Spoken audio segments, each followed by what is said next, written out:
The Wagner mutiny, whatever its ultimate outcome, demonstrated something that Putin's security apparatus had always been designed around but had never faced so directly.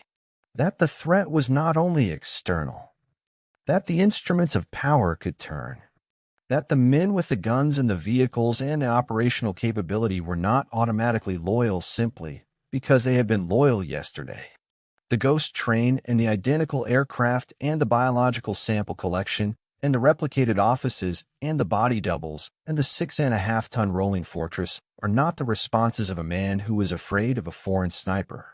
They are the responses of a man who understands, with a precise and well-calibrated understanding of someone who spent 16 years in the KGB learning how power works and how it ends, that he is living at the center of a structure whose stability depends entirely on everyone inside it continuing to believe that the alternative to his continued rule is worse than its continuation. The moment that belief falters, in enough people with enough capability, no amount of armor plating will be sufficient. Putin is 73 years old. He has held power in Russia for 25 years. He is, by the standards of Russian political history, already an outlier. The question of what happens to the security apparatus when the man at its center is no longer there is one that the people inside that apparatus think about, even if they are very careful about who they think about it with. In the meantime, the ghost train moves through the Russian night on tracks that do not appear on any public map. The 4 identical aircraft take off simultaneously from 4 different airports.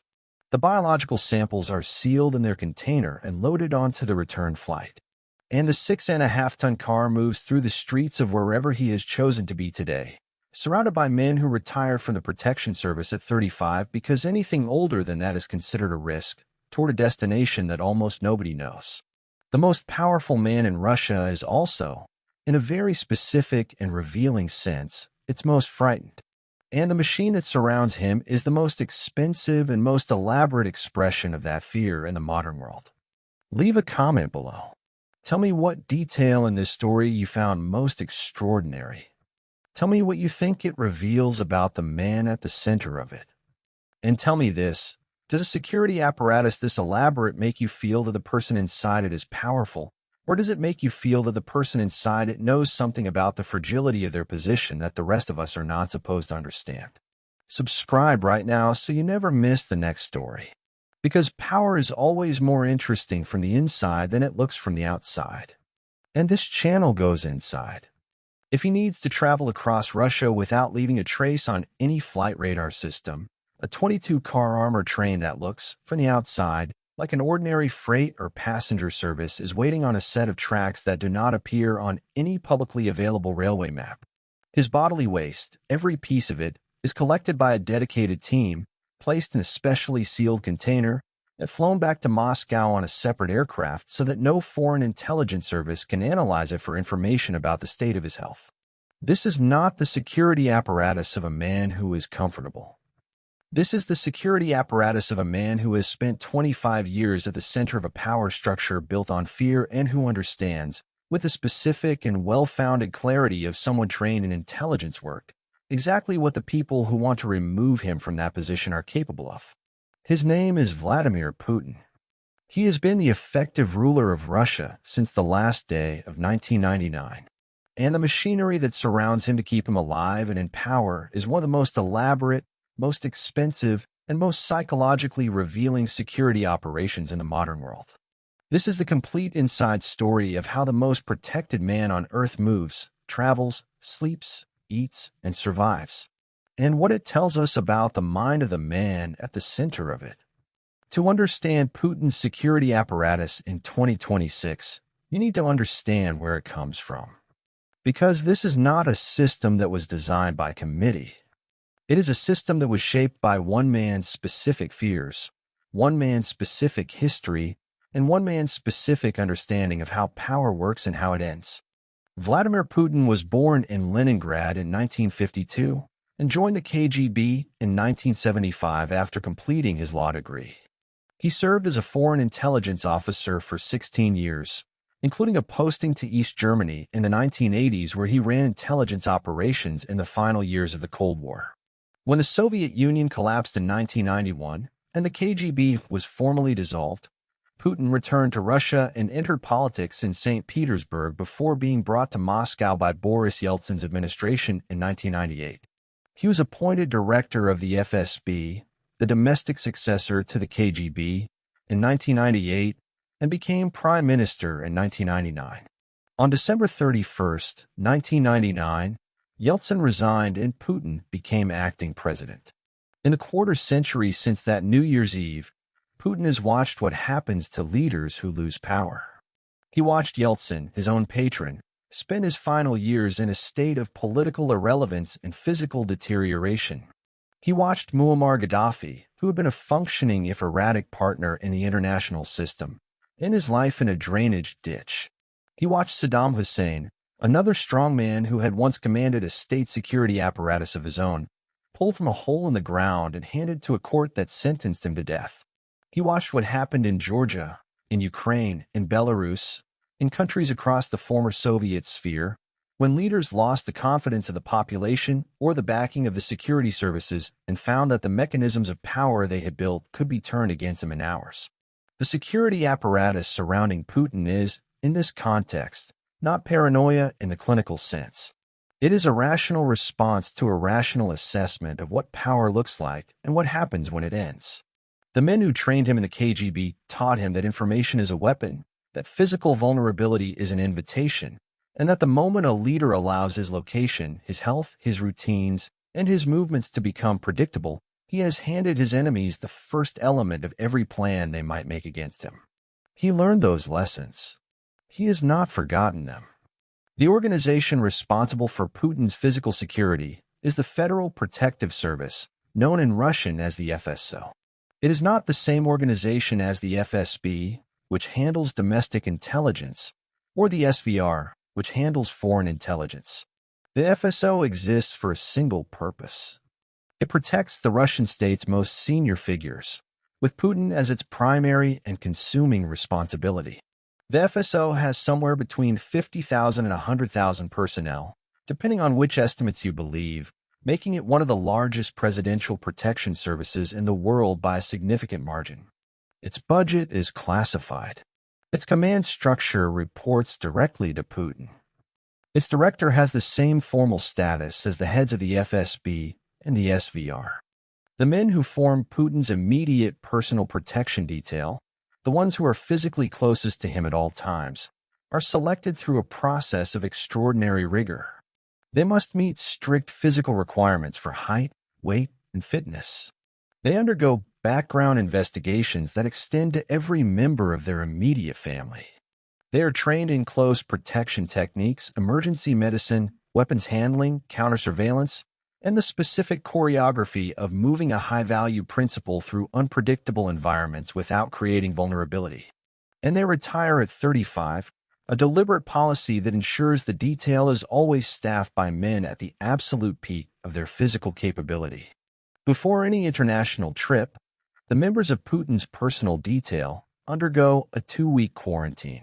They are isolated from their families, from social contact, from any outside environment that might introduce a biological threat, a listening device, or a compromised loyalty into the protective envelope around their principal. When Kim Jong-un met Putin at a summit in 2024 and moved to embrace him with the physical enthusiasm of a man who was glad to see a genuine ally, Putin's guards were seen stepping forward to physically intercept the North Korean leader before he could get close enough to make contact. This was not rudeness. It was protocol. Nobody gets close to Putin's body without passing through multiple layers of assessment first. The vehicle that carries him on the ground is the Urus Senate. It was developed specifically for Russian state use by Urus Motors in partnership with the Central Scientific Research Automobile and Automotive Engine Institute, known as NAMI, and unveiled at Putin's inauguration ceremony in 2018. The Senate weighs 6.5 tons in its armored configuration. Its body is built to resist high-caliber and armor-piercing rounds. It is designed to survive grenade attacks and is protected against the kinds of explosive devices that have ended the lives of leaders and officials across the world in the past 30 years. Its tires are run-flat systems capable of maintaining vehicle movement even after all 4 have been punctured or destroyed. It can go from 0 to 100 kilometers per hour in 6 seconds, a figure that is remarkable for a vehicle of its weight, and that reflects the engineering priority of getting Putin out of a threat environment as rapidly as physics allows. It carries its own oxygen supply for use in a chemical or biological attack environment. It is connected to a command and communication system that allows secure contact with Russian military and intelligence structures from inside the vehicle. The highly customized presidential version includes classified security enhancements and costs nearly double the standard model, which is priced at around 18 million rubles. When Putin travels internationally, the Senate travels with him. It does not stay at the destination. It is flown from Moscow specifically for each trip. The vehicle that picks him up at the airport in a foreign capital is not a local hire or a vehicle provided by the host government. It is his vehicle, prepared by his team, carrying his equipment and his systems. The level of trust extended to host country security services in this arrangement is approximately zero. Putin never uses a vehicle provided by anyone he is visiting. The convoy that surrounds his car when he moves through a foreign city includes vehicles staffed by his own FSO personnel, carrying communications equipment and countermeasures, and the medical capability to respond to almost any emergency without requiring assistance from local services. For air travel, Putin uses a fleet of Ilyushin Il-96 aircraft operated by the Russian state. The aircraft is a wide-body long-range jet capable of flying 11,000 kilometers without refueling. The version configured for presidential use, sometimes called the Flying Kremlin, is a mobile command center rather than simply a transport aircraft. It includes missile defense countermeasures, encrypted communication rooms, medical units, luxury interiors, and radar jamming technology. It carries advanced communication systems, missile defenses, a bar, a gym, a medical unit, and a nuclear command capability that allows Putin to order a strike from the air. But the most operationally significant feature of Putin's air travel is not the aircraft itself. It is the deception protocol that surrounds it. When Putin travels internationally, multiple aircraft take off simultaneously from different airports on different flight paths to conceal his actual route. This practice, which became more consistently documented after 2022 when the Ukraine war increased the threat environment around Russian state aircraft, means that anyone monitoring Russian air traffic for evidence of a presidential movement cannot determine which aircraft Putin is actually on by tracking departures. All the aircraft look the same on radar. All of them are taking off at the same time. The one carrying the president of Russia is, from the perspective of an external observer, indistinguishable from the decoys. A former FSO captain named Gleb Karakulov, who defected and was interviewed by an investigative organization, described how Putin has increasingly turned to train travel specifically because a plane, as soon as it takes off, immediately crosses flight radar. A train that looks like any other train does not. The reports of sample collection on foreign trips are consistent with what intelligence professionals describe as a broad understanding within Russian state security of how biological intelligence works and what can reveal. Western intelligence agencies have long maintained programs aimed at obtaining biological material from foreign leaders. Russia knows this.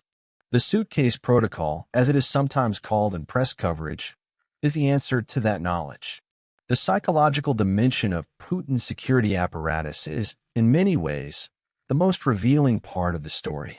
The famous table, the extraordinarily long conference table that appeared in photographs of Putin's meetings with foreign officials in the years after 2022, with heads of state seated at one end and Putin seated at the other, separated by what appeared to be several meters of polished wood, was not simply a matter of theatrical staging or deliberate intimidation, though it was those things too.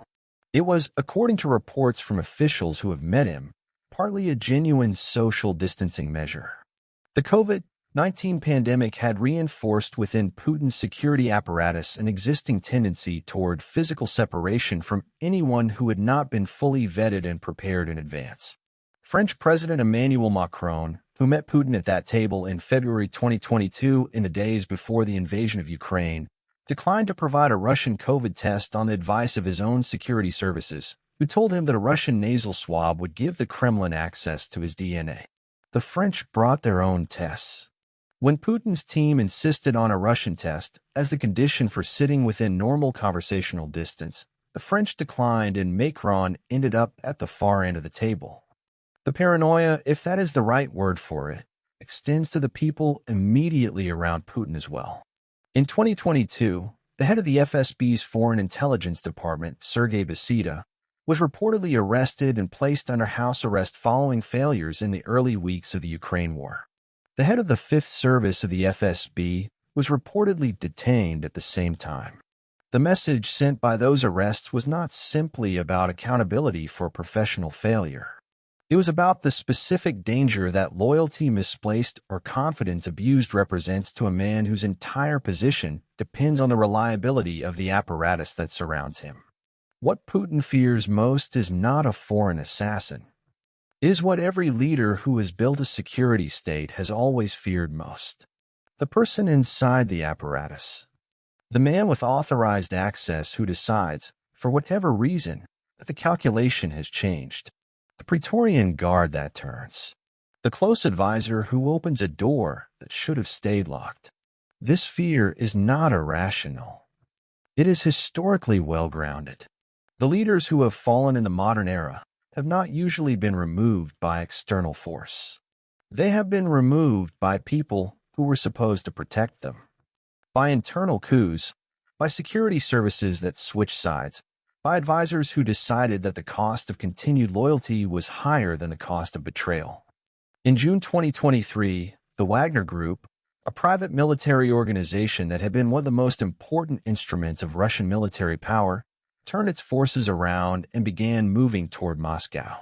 For approximately 24 hours, a column of armored vehicles commanded by Yevgeny Prigozhin, a man who had been a close ally of Putin for years, was driving toward the Russian capital. The column stopped. A deal was reached. Prigozhin went to Belarus. 2 months later, he died when his private jet crashed shortly after takeoff. Russian authorities described it as an accident. Somewhere in Russia right now, a man is sitting in a room that almost nobody is allowed to enter. The room has been swept for listening devices multiple times today. The air inside it has been filtered and tested.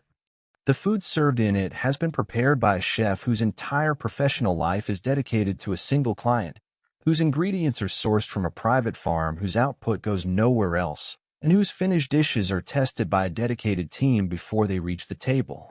The people in the room with him have been background checked to a depth that most intelligence agencies would consider excessive. Several of them have been in a kind of professional quarantine for the past 2 weeks, isolated from the outside world to ensure they are not carrying anything, biological or informational, that was not there when they went in. The man at the center of all of this has not disclosed his location to more than a handful of people. The vehicle that brought him here is one of the most armored machines in the world. The route it took was not published in advance, and was not the most direct one. The people who knew which route it would take were told only what they needed to know, and no more. Outside the building, something that looks like a standard Russian administrative vehicle is parked in a position that allows rapid evacuation to a secondary location if the primary location is compromised. If he needs to leave the country, four identical aircraft will take off from 4 different airports at exactly the same time on 4 different flight paths, and only the people inside the right plane will know which one he is actually on. The ghost train is perhaps the most extraordinary element of Putin's security infrastructure, because it combines extreme operational security with a level of personal comfort that speaks to the specific way that Putin understands what power is supposed to feel like. The armored 22-car train system is built with bulletproof windows, protected communication lines, and enhanced privacy features. It travels on routes that are not publicized. It looks, from the outside, like the kind of freight or administrative rail service that moves through Russia's vast railway network continuously and invisibly. Nothing about its exterior marks it as different from thousands of other trains. Inside, it is something very different. Reports from sources who have described its interior include references to a spa, a gym, personal care facilities, and the kind of luxury appointment that reflects the tastes of a man who has spent 25 years at the pinnacle of a state that takes its leaders' comfort seriously. The train is not simply a way of moving Putin from one place to another without being tracked. It is a residence, a mobile Kremlin, a place where he can be anywhere in the vast geography of Russia without anyone knowing where anywhere is. The deception that surrounds Putin's physical location extends beyond vehicles and aircraft. Several reports describe Putin using body doubles, especially when attending large public gatherings or entering high-risk zones. Ukrainian military intelligence chief major General Kirilo Budanov has said that Putin relies on at least 3 such doubles, with some reportedly having undergone plastic surgery to more closely resemble him. The use of body doubles for heads of state is not unique to Russia. It has been used by various leaders throughout the modern era. But the scale and the sophistication attributed to Putin's use of the practice, including surgical alteration of the doubles themselves, represents a commitment to the principle of location ambiguity that goes well beyond what most protection services consider necessary. He maintains multiple offices and multiple residences around Russia, some of which are reported to be near identical in their visual appearance. A foreign intelligence service analyzing footage of Putin conducting meetings has no reliable way of determining from the decor alone which building he is in. The furniture, the lighting, the background visible on official video calls are carefully controlled to produce a consistent visual signature that reveals nothing about geography. The biological security measures are among the most commented upon elements of Putin's protection because they seem, at first encounter, almost absurd. His waste is reportedly collected and flown back to Russia to prevent foreign intelligence from analyzing his health. This is not a precaution that any normal person would consider necessary. For Putin, it is rational. A foreign intelligence service that can obtain biological samples from the Russian president can determine an extraordinary range of information.